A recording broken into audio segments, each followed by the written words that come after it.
You've seen the videos. Woodworking projects that sell fast. Bestseller woodworking projects. Top 10 woodworking projects that sell. You click with big expectations, hoping to see a clever product that's simple to make with the tools you already have. First thing you see is a frantic bearded guy talking like he's reinvented the wheel. You might think any old hammer will do, but you'd be wrong. Dead wrong. The grain structure, the weight distribution, it all matters when you're choosing a mallet. You trust this guy. He has 600,000 subscribers. A big neon sign with his logo in the background.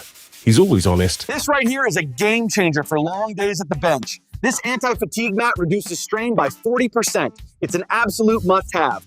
He must be a professional.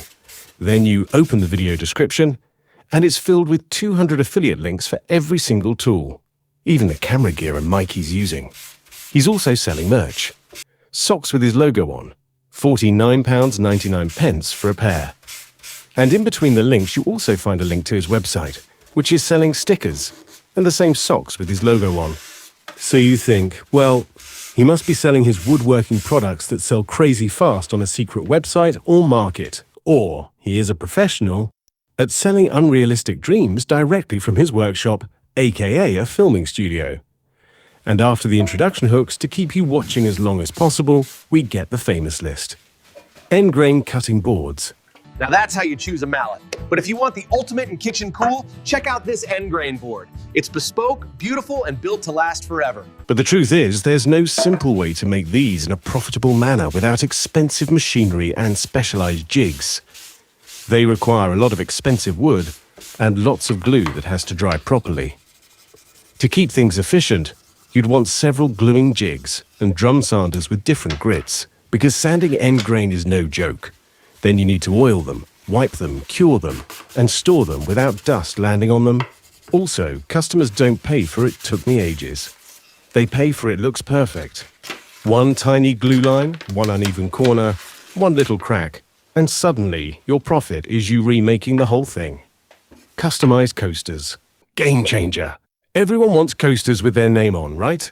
Sure, for about 3 seconds. And then you realize the market is absolutely flooded. It's the kind of product that looks amazing as a gift, but people don't actually want to pay real money for it. They want cheap and cute. And cheap and cute does not pay your rent. Also, custom work is where profit goes to die. You spend more time messaging than making. Change the font. Make the logo bigger. The coasters are wrong size. Fix it now. And somehow you're the bad guy if you say no. Engraved signs. You just need a CNC machine. Right. Just casually buy a CNC.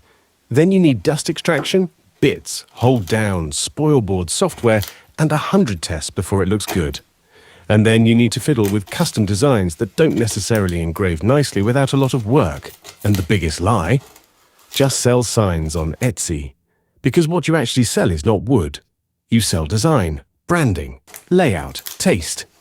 And you're competing with people who do it full-time, in bulk, with templates and ads. Epoxy and live edge everything. The internet loves epoxy. River tables, serving boards with resin, luxury coasters. In real life, epoxy is slow, expensive, messy, and full of failure points. It is not the quick money machine YouTube makes it look like. Packaging, protection, courier damage, awkward dimensions, and delivery costs that make the whole sale feel like a joke. Now, here's the part the hype videos don't really talk about. Handling payment. If you want to run a real business, payment needs to be boring and strict. For custom work, you usually need a deposit. Otherwise, you're buying materials and spending hours for someone who can ghost you with zero consequences. And you need clear terms. What happens if they change their mind halfway through? What if they want changes after you've started? Who pays for that? Card fees, platform fees, payment provider fees, VAT or tax depending on where you are. And if you do invoices, you need to track them properly, because I'll remember it is not a system. The goal is simple.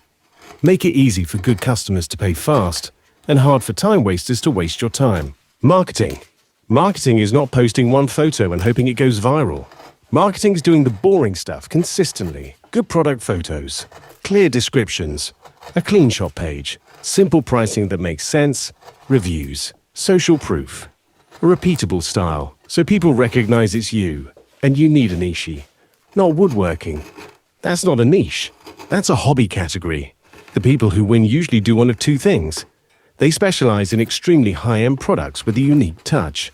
Or they set up a specialized production line, focusing on one product or very few products, and they make it faster and better every week. Also, notice something. If a product sells extremely well, why would you reveal it on YouTube and invite loads of new competition? Exactly. Shipping and returns. Shipping is where your profit goes on holiday. Boxes cost money. Padding costs money. Tape costs money. Your time costs money. And then the courier plays football with it anyway. If you ship small items, you still deal with "it arrived damaged," or "it didn't look like the photo," or "I thought it would be bigger." If you ship big items, it gets even worse. It's expensive, slow, and the customer acts like you personally drove the van into a ditch. You need clear return rules, especially for custom items, because you can't always resell them. You need clear photos and measurements so people know what they're buying. And if you can offer local pickup, sometimes that's the difference between profit and pain. So does this mean I think every woodworker or maker on YouTube is useless? Not at all. There are many YouTubers who run successful businesses outside of YouTube. But notice how they usually narrow it down. They specialize.